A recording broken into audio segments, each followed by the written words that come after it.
Hey everyone, welcome back to Garam Masala podcast. बात करेंगे थोड़ा बहुत डब्बा आपी के व्लॉग के बारे में और थोड़ा बहुत बात करेंगे जनाब के भी व्लॉग के बारे में। तो यहाँ पे भाई finally yes yes yes finally आप सभी लोगों को मुबारकबाद, क्योंकि आप सभी लोगों ने कमेंट सेक्शन में जाकर के इतना लिखा कि डब्बा को फाइनली शर्म आ गई, थोड़ी सी ही सही लेकिन आ गई फाइनली। और उसने अपनी नानी के लिए, मतलब कि अम्मा के लिए, ये फोल्डिंग बेड फाइनली वो लेकर आ गई, जो कि कभी नहीं आने वाला था, कभी किसी कीमत पे नहीं आने वाला था। ये क्यों आया है ये आपको भी पता है, मुझे भी पता है, आई थिंक सबको पता है कि ये क्यों आया है। इतनी ज़्यादा ट्रोलिंग हो रही थी, इतनी ज़्यादा लताड़ पड़ रही थी इसे, इतनी ज़्यादा गालियाँ पड़ रही थी। मतलब लोगों ने लिख के 90% ऑफ द टाइम लोगों ने लिख के बिल्कुल उसका कमेंट सेक्शन हिला दिया कि भाई थोड़ी तो शर्म कर लो। तो फाइनली चलो, अच्छी बात है, यही काम इसको ना बिना किसी के बोले हुए करना चाहिए था, क्योंकि आप अपने घर के बड़ों को आप इज़्ज़त जो है आप खुद दोगे, किसी के बाहर वाले के बोलने पे नहीं दोगे, राइट। मतलब मेरी अगर नानी है, दादी है, तो मैं इज़्ज़त दूंगी, किसी बाहर वाले के बोलने पे थोड़ी ना दूंगी, राइट। कोई बाहर वाला आके मुझे थोड़ी ना बताएगा कि तुम्हें अपनी नानी की इज़्ज़त करनी है या दादी की इज़्ज़त करनी है। तो चूँकि इसको इतनी लताड़ पड़ी है और इसको इस बात का बहुत कहते हैं ना डर है, क्योंकि भाभी के और भैया के जो व्यूज़ जो नीचे गिर गए हैं और बहुत से लोग जो उनसे नाराज़ हैं और अनसब्सक्राइब करके भाग गए हैं, तो उस वजह से इसको काफ़ी घबराहट है। क्योंकि हो क्या रहा है कि जो रेस्टोरेंट है वो उतना चलता उलता तो नहीं है, मुझे नहीं लगता कि उतना चलता है। ये लोग पागल बनाते हैं, बेवकूफ़ बनाते हैं, क्योंकि खाने की क्वालिटी हम सबको पता है कि क्या है, गूगल पे उसके रिव्यूज़ लिखे हुए हैं। तो मुझे पता है कि खाने का क्या इनका हिसाब किताब है, और वहाँ पे गंदगी, और बहुत से लोगों ने ये भी लिखा कि वहाँ पे बदबू होती है, महक होती है, तो इनका खाना भी कोई ख़ास नहीं है। उस वजह से इनका जो वो बिज़नेस है वो भी ठप है। तो ले दे करके यही एक चीज़ है जिससे इसका घर चलता है, इसकी दुकान चलती है। अब ये दुकान जो है ये बहुत इम्पॉर्टेंट है, यूट्यूब की दुकान, क्योंकि अब उस पर कोई कॉम्प्रोमाइज़ नहीं हो सकता, क्योंकि अगर ये दुकान बंद हो गई तो फिर सब कुछ बंद हो जाएगा। और ये डब्बा जो है इस चीज़ को अफोर्ड नहीं कर सकती। तो ये इसने क्या किया है, इसने अब लोगों को, लोग जो जिस चीज़ के लिए इसको लताड़ते हैं या जो चीज़ इसको बोल रहे हैं, अब वो ये चीज़ें करना शुरू कर दी है इसने, क्योंकि अब ये अफोर्ड नहीं कर सकती कि ये लोगों को नाराज़ करे या लोगों को ज्ञान दे। ज्ञान तो खैर वो ऐसे भी देती ही है फालतू का, लेकिन अब लोगों को थोड़ा सा इसने सुनना शुरू कर दिया है। और इसका रीज़न यही है कि इसको अपना यूट्यूब का दुकान जो है उसको चलाना है। अच्छा, ये चीज़ मुझे समझ में नहीं आ रही है कि आखिर अम्मा जो है, ये यहाँ पे डब्बा कहती है इस व्लॉग में कि फ्रेंड्स ये मुंबई का घर है, आपको पता है कि यहाँ जगह कम होती है, जगह नहीं होती है। मतलब बेसिकली वो ये बताने की कोशिश कर रही है कि मेरी कोई गलती नहीं है, यहाँ पे जगह नहीं है बेड के लिए। तो वो सब दिखा रही है, जस्टिफाई कर रही है अपने एक्शंस को।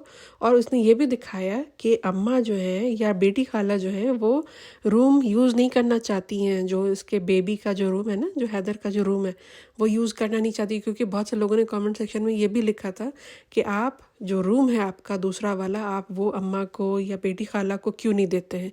तो इसने ये भी यहाँ पे क्लियर किया कि क्यों नहीं देती है। ये कहती है कि मैं देना चाहती हूँ, लेकिन ये लोग खुद नहीं जाना चाहते, ये लोग साथ में यहाँ पे एक साथ रहना चाहते हैं। तो मेरा क्वेश्चन ये है कि भाई तुम ऐसे एक ही घर में सब क्यों घुसे हुए हो, एक ही, ऐसा लग रहा है एक बिल में सारे चूहे एक साथ घुस गए। तुम्हारे पास नीचे का जो मकान है जहाँ अम्मी और सिर्फ अम्मी और रेहान ये दो लोग रह रहे हैं इतने बड़े घर में, तो वहाँ पे क्यों नहीं भीड़ लग रही है, ऐसा क्या हो गया है। मतलब ये बताओ लोगों को कि आखिर तुम्हारी जो नानी है इस दफ़े अपनी बेटी के साथ नीचे क्यों नहीं है, आखिर क्या रीज़न है, ऐसा कौन सा धमकी या तुमको कौन सी ऐसी घबराहट है भाई के ख़िलाफ़ जाने की? भाई ने ही बोला होगा ना, ये तो भाई ने ही बोला है कि भाई जो भी आएगा मदाहा से वो चालू के पास रहेगा क्योंकि वो उसका कंटेंट है। चलो ठीक है, कंटेंट उसका है, वो आए दिन भर रहे, लेकिन सोने के लिए कम से कम नीचे तो जा सकती हैं अम्मी इनकी, जो अम्मा है, प्यारी अम्मा, बुज़ुर्ग औरत, उसको उस इंसान को कम से कम आप लोग नीचे तो जा सकती हैं, वो सो सकती हैं अपनी बेटी के पास। ठीक है, सुबह हो आ जाएं, दिन भर रहें चालू के घर में, कंटेंट बने उसका, इसीलिए तो वो आई हैं कंटेंट बनने के लिए। तो कंटेंट बने दिन भर, लेकिन रात में जाके सो जाएं बेटी के घर पे। क्या बेटी के घर पे अब सोना भी अलाउड नहीं है? बहुत ही अजीब और वियर्ड फैमिली है ना, बहुत ही वियर्ड फैमिली है। और अच्छा, वो कहाँ गई? वो जो त्याग की मूर्ति हैं, कहाँ गई वो मैडम जो हैं, जो बड़ी बड़ी बातें कर रही थी कि मैं अम्मा के लिए डिक्की में, कार की डिक्की में भी सो जाऊंगी और ज़मीन में भी सो जाऊंगी, और पता नहीं क्या क्या लंबी लंबी फेंका था उस औरत ने। दोनों मियाँ बीवी ने बैठ के एकदम लंबी लंबी फेंका था। तो कहाँ गई वो मैडम? वो बिल्कुल मिस्टर इंडिया की तरह गायब हो गई। अरे यार, आपके पास इतना ज़्यादा स्पेस है, 5 BHK में आपके पास जगह नहीं है अपनी प्यारी अम्मा के लिए? नहीं है? क्यों? ओह अच्छा अच्छा, एक सेकेंड, अच्छा अब याद आया कि क्यों नहीं है। क्योंकि ये प्यारी अम्मा मौदाहा में जा कर के इन्होंने पोल खोल दिया, इन्होंने जाके बता दिया मैडम के बारे में। तो उसके बाद से मैडम का एटीट्यूड जो है, बिहेवियर आप देखो चेंज हो गया है। अब अम्मा को वो पप्पी झप्पी, ये वो पाव भाजी, वो वाली सारी जो नौटंकी थी, वो अब ख़त्म हो गई। जो एक ज़माने में जो नौटंकी चलती थी अम्मा को लेकर, प्यार मोहब्बत जो दिखाया जाता था, वो सारी नौटंकी अब बिल्कुल हवा हो चुकी है, बिल्कुल हवा। क्यों? ये सबको पता है। सोचने वाली बात है ना। लोग, अच्छा बहुत से लोग, देखो क्या सच है क्या झूठ है मुझे नहीं मालूम, ऊपर वाला बेहतर जानता है। लेकिन मुझे एक ये चीज़ जो बॉदर करती है और मुझे जो चीज़ लगती है, मैं ये कहूँगी, वो ये कि कोई भी इंसान, कोई भी अपनी बेटी की बहू के बारे में, जो कि तुम्हारी नातिन बहू है, ठीक है, उसके बारे में पूरे गांव में घूम घूम के इतनी बड़ी बात, और इतनी, अगर वो बात झूठी है तो इतनी बड़ी बात कोई कैसे बोल सकता है किसी के बारे में? और कुछ नहीं बोला, बस ये बोल दिया कि उसकी एक बेटी है। मतलब ये सोचने वाली बात है कि अम्मा द डॉल, ये मैडम के बारे में वहाँ जा कर के इतना बड़ा झूठ क्यों बोलेंगी? और वो भी यही बात बोलेंगी, कुछ और नहीं बोला उन्होंने, बस यही बोला। क्यों? सोचने वाली बात है। थोड़ा सोचो इस बारे में कि ऐसा उन्होंने क्यों बोला, कुछ और क्यों नहीं बोला, अगर ये बात झूठ है तो बात यहाँ पे ये है कि अम्मा द डॉल ने ब्लंडर किया और उसका खामियाजा भी उन्हें भुगतना पड़ा। पहले बहुत फ्रीक्वेंटली वो मुंबई के ट्रिप्स लगाती थी, अब जो है वो बहुत कम हो गया है। अब जो है उतना आगे पीछे चुम्मा चाटी, ये वो पाव भाजी ला दूँ, ये ला दूँ, वो ला दूँ वाली ड्रामेबाजी, एक्टिंग भी ख़त्म हो गई है। तो उसका रीज़न है, वो सब होने का भी रीज़न है, और अपने 5 BHK में जगह ना देने का भी यही रीज़न है। चलो मैडम का समझ में आता है, नीचे इनकी अपनी बेटी है जो रह रही हैं, अम्मी द ग्रेट, उनके पास क्यों नहीं सोती हैं? मतलब अम्मी को भी शर्म नहीं है? उनको भी बस अपने खाने पीने ठूसने से और अच्छे कपड़े पहनने से मतलब है। तुम्हारी माँ नीचे क्यों नहीं है? वहाँ ऊपर तुम्हारी बेटी के पास सो रही है ज़मीन पे, क्यों भाई? मतलब शर्म आनी चाहिए। मतलब पूरी फैमिली बेगैरत है, पूरी फैमिली। अच्छा जी, और दूसरा टॉपिक है जनाब का। जनाब का हाल ये है कि उनको शो ऑफ करने से ही फुर्सत नहीं है। ब्रांडेड, हर चीज़ ब्रांडेड, मतलब ब्रांड के नीचे ये बंदा नॉर्मल कभी बात करता ही नहीं है। कपड़े लत्ते, जूते चप्पल, गॉगल, ये वो, घड़ी, बाहर भी जा रहे हैं तो 5 स्टार में ही खा रहे हैं, और मतलब हर चीज़ मतलब इनका जो पैर है वो ज़मीन पे है ही नहीं, हवा में ही है। ठीक है भाई, ये सब तो है, लेकिन अगर आपके पास इतना पैसा है कि आप हर साल मतलब आप अपना आईफोन चेंज करते हैं, हालांकि हर साल चेंज करने की ज़रूरत नहीं है, थोड़ा सा 19-20 का फ़र्क होता है, हर चीज़ सेम ही होती है, लेकिन बस इनको कूल दिखना है, दिखाना है दुनिया को कि देखो हम कितने सक्सेसफुल हैं, हम कितने पैसे वाले हैं। भाई आपके पास अगर इतना ही पैसा है तो पहले आप अपना ये जो आपको जो पेंडिंग आपका जो पैसा है वो आप दो पहले। डिफ़ॉल्टर्स की लिस्ट में मतलब हद होती है यार बेशर्मी की, उफ तौबा तौबा। डिफ़ॉल्टर्स की लिस्ट में इनका नाम है, इनको शर्म भी नहीं आती है कि लोग देखेगा तो हंसेगा कि भाई ये सेलिब्रिटीज़ हैं। हालांकि मैं इनको सेलिब्रिटी नहीं मानती हूँ, लेकिन हाँ मैडम है सेलिब्रिटी, वो उनका एक नाम था, मशहूर थी वो औरत, तो वो सेलिब्रिटी माना जा सकता है। लेकिन उसके अलावा ना ये डब्बा सेलिब्रिटी है और ना ही उनके भाई सेलिब्रिटी हैं, तो इनको शर्म भी नहीं आती है। और मुझे सबसे ज़्यादा ताजुब, चलो इनका तो ख़ानदानी बेगैरतों वाला है, लेकिन मुझे सबसे ज़्यादा ताजुब मैडम पे होता है कि मैडम एक ऐसे बैकग्राउंड से आती हैं कि वो एक अच्छा बैकग्राउंड है। इसके फादर जो थे वो आर्मी में थे और पढ़ी लिखी है मैडम। मैडम का उठना बैठना अच्छे लोगों में, पढ़े लिखे लोगों में हुआ था। तो अब मैडम का लेवल गिर चुका है, लेकिन पहले तो यही था ना। अब मैडम को क्या हो गया है, मैडम का भी नाम है डिफ़ॉल्टर्स की लिस्ट में। मतलब इंसान बोले तो बोले क्या, मतलब सीरियसली वर्ड्स ख़त्म है। मतलब इंसान ताजुब भी नहीं कर सकता, उससे भी आगे निकल चुका है इंसान कि भाई आखिर ये चल क्या रहा है। अगर आपके पास इतना ही पैसा है, और ये भी नहीं कि कोई लाखों में है, 1000 में यहाँ पे अमाउंट्स लिखा हुआ है, वो भी आपसे नहीं दिया जा रहा है, लेकिन आपके पास फालतू के आईफोन ख़रीदने के पैसे हैं। अगर आपके पास इतना ही पैसा है तो वो पैसा उठा के गाज़ा में छोटे छोटे बच्चे जो भूख से बिलक रहे हैं, मर रहे हैं, है ना, वहाँ भेजो, तो मैं मानूँ आपको, तो आपकी इज़्ज़त हो।